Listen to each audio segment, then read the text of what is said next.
रामकृष्ण हरी. श्री स्वामी समर्थ. मित्रांनो, इंग्रजी महिन्यानुसार नवीन वर्षाची सुरुवात जानेवारी महिन्यापासून होते, परंतु मराठी महिन्यानुसार नवीन वर्षाची सुरुवात चैत्र महिन्यापासून होते, म्हणजेच एप्रिल महिन्यापासून होते. नवीन वर्षाचा पहिला सण म्हणजे गुढीपाडवा. गुढीपाडवापासूनच इतर सणांची सुरुवात होते. हा गुढीपाडवा सण कशा पद्धतीने साजरा करावा, गुढी कशी उभारावी, गुढीपाडवा सणाला कोणते महत्त्व आहे, तसेच गुढीपाडव्याला महिलांनी कोणते नियम आवर्जून पाळले पाहिजेत, हे आपण आजच्या या व्हिडिओमध्ये पाहणार आहोत. पण त्याआधी तुम्ही जर चॅनेलवरती नवीन असाल तर सबस्क्राईब करा आणि व्हिडिओला एक लाईक करून कमेंटमध्ये जय श्रीराम नक्की लिहा. चैत्र नवरात्री देखील गुढीपाडव्यापासूनच सुरू होते. हिंदू नववर्षाची सुरुवात ज्या दिवसाने होते तो दिवस म्हणजे गुढीपाडवा. दरवर्षी चैत्र महिन्यातील शुक्ल पक्षातील प्रतिपदेला गुढीपाडवा सण साजरा केला जातो. गुढीपाडव्याच्या दिवशी लोक घरोघरी गुढी उभारतात. तसेच ते मुख्य प्रवेशद्वारावर झेंडूच्या फुलांचे, आंब्याच्या पानांचे तोरण लावतात.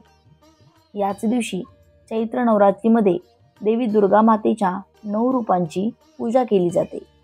तसेच त्यांच्यासाठी उपवास आणि व्रत केले जाते.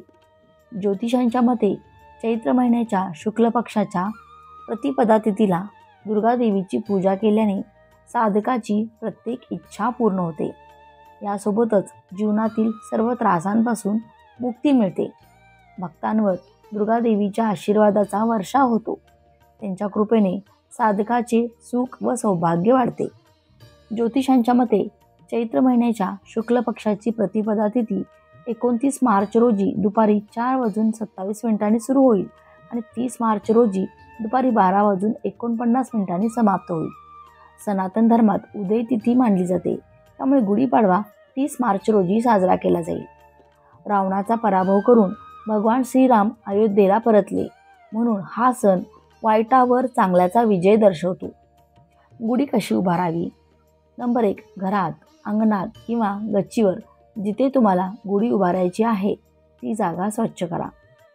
नंबर 2. रांगोळी काढा. नवीन कपडे घालून तयार व्हा. गुढीची स्थापना करायची असेल तेथे अक्षता ठेवा, त्यावर स्वस्तिक काढावा. नंबर 3. गुढी उभारून गुढीला हळद आणि कुंकू अर्पण करा. नैवेद्य दाखवा. महिलांनी कोणते नियम गुढीपाडव्याला आवर्जून पाळले पाहिजेत? नंबर 1. गुढीपाडव्याच्या दिवशी मासिक धर्म आला असेल तरीही घरात पुरणपोळीचा किंवा गोडधोड पदार्थ बनवून नक्कीच खावा. कारण असे म्हटले जाते की सण हे कधीच सुने जाऊन देऊ नये, म्हणून गोडधोड घरातील सगळ्यांनी खावे. देवाला नैवेद्य जर घरातील मासिक धर्म आलेल्या महिलेने स्वयंपाक बनवलेला असेल तर तो नैवेद्य गुढीला दाखवू नये. जर घरातील इतर दुसऱ्या महिलेने गोडाधोडाचा स्वयंपाक बनवला असेल तर तो नैवेद्य तुम्ही गुढीला दाखवू शकता. गुढीपाडवा हा मराठी नववर्षातील पहिला सण असल्याने तो सण गोडधोड न बनवता कधीच सुना जाऊन देऊ नये, म्हणून गोडधोड घरातील सगळ्यांनी खावे. तसेच घरातील मासिक धर्म आलेल्या महिलेने गुढीची पूजा देखील करू नये. घरातील पुरुषांनी गुढी बांधू शकता, म्हणजेच गुढी उभारू शकता. फक्त मासिक धर्म असलेल्या महिलेने स्पर्श केलेल्या कुठल्याही गोष्टी गुढीसाठी वापरू नये. नंबर 2. सुतक असेल तरी देखील स्वयंपाक करून खावा. गुढी बांधू नये, गुढीची पूजा करू नये. मासिक धर्माचा 4था दिवस जरी असेल तरी देखील गुढीची पूजा करू नये. देवाला नैवेद्य दाखवू नये. काही जणांना असे वाटते की डोक्यावरून पाणी घेतल्याने सर्व करायला चालते, परंतु 4 दिवस पूर्ण झाल्यावर 5व्या दिवशी जर मासिक धर्म येत नसेल तरच पूजा करायला चालते. काही स्त्रियांना 7 दिवस किंवा 5 दिवस मासिक धर्म येतो. अशा स्त्रियांनी चुकूनही देवपूजेच्या कुठल्याही गोष्टी करू नये. महादेवाला तर 7 दिवसांची पूजा केली जाते. तसेच आपण इतर देवांची पूजा केली पाहिजे. नंबर 4. काही ठिकाणी गुढीसाठी कडुलिंबाचा पाला वापरला जात नाही, तर काही ठिकाणी कडुलिंबाचा पाला वापरतात. आपल्याकडे जी प्रथा असेल तीच आपण वापरावी. नंबर 5, गुढीसाठी शक्यतो नवीन वस्त्र वापरावे. म्हणजे ज्या साडीला आपण अजून परिधान केलेले नसेल ती साडी गुढीसाठी वापरावी, किंवा तुम्ही नवीन ब्लाऊज पीस देखील वापरू शकता. नंबर 6, जेव्हाही आपण देवांना नैवेद्य दाखवण्यासाठी भोजन बनवतो त्यावेळेस असे भोजन कधीही उष्टे करू नये किंवा टेस्ट करून बघू नये. शक्यतो असे कोणतीही स्त्री करत नाही, पण ज्या स्त्रिया इतर दिवशी असं करत असतील त्यांनी चुकूनही सणावारांना अन्नपदार्थ टेस्ट करून बघू नका. नंबर 7, कोणतेही सण असू द्या, सणाच्या दिवशी घरात नेहमी शांतता आणि प्रसन्न वातावरण असले पाहिजे. घरात भांडणतंटा, कलह होत असेल तर अशा घरात लक्ष्मी नांदत नाही. नंबर 8, शक्यतो गुढीपाडवा किंवा कोणत्याही सणाच्या पहिल्या दिवशी किंवा सणाच्या दिवशी घर झाडून पुसून स्वच्छ ठेवावे. तसेच अंगणात देखील सडा रांगोळी टाकावी.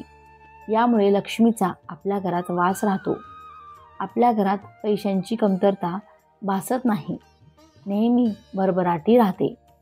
नंबर 9, देवासाठी नैवेद्य किंवा स्वयंपाक करताना देवाचे नामस्मरण करून किंवा देवाचे भजन ऐकल्यास सात्विक गुण अन्नपदार्थात उतरतात. असे सात्विक अन्नपदार्थ खाल्ल्याने घरात सदैव शांतता राहते. नंबर 10, गुढीपाडवा साजरा करण्याचा किंवा पूजा करण्याचा शुभ मुहूर्त असतो.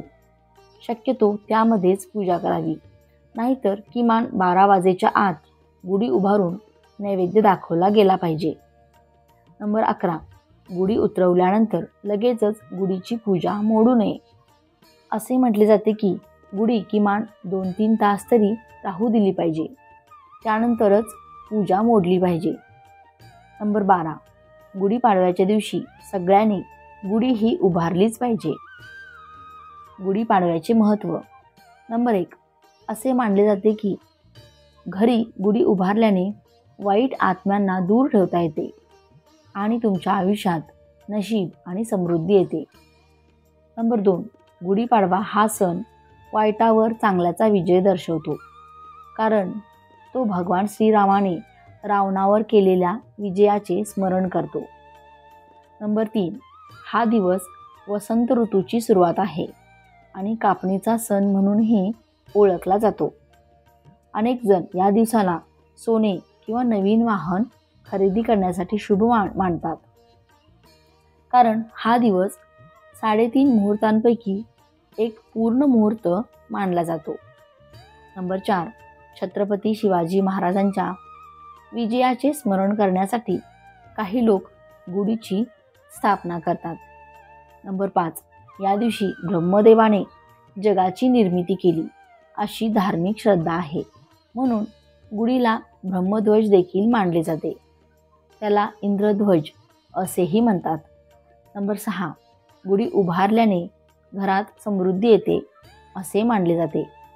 नंबर 7, गुढीपाडव्याचे मूळ पुरातन काळापासून आहे आणि त्याचे विविध पौराणिक कथांमध्ये उल्लेख आहे. हिंदू पौराणिक कथेनुसार भगवान ब्रह्मदेवाने या दिवशी विश्वाची निर्मिती केली, त्यामुळे गुढीपाडवा हा विश्वाच्या निर्मितीचा पहिला दिवस मानला जातो.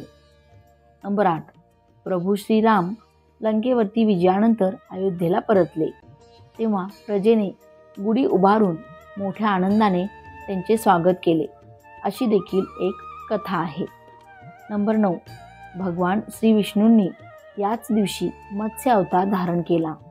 इंद्रदेवाने वृत्रासुराचा वध याच दिवशी केला. अशा प्रकारे गुढीपाडवा सणाच्या अनेक वेगवेगळ्या मान्यता आहेत.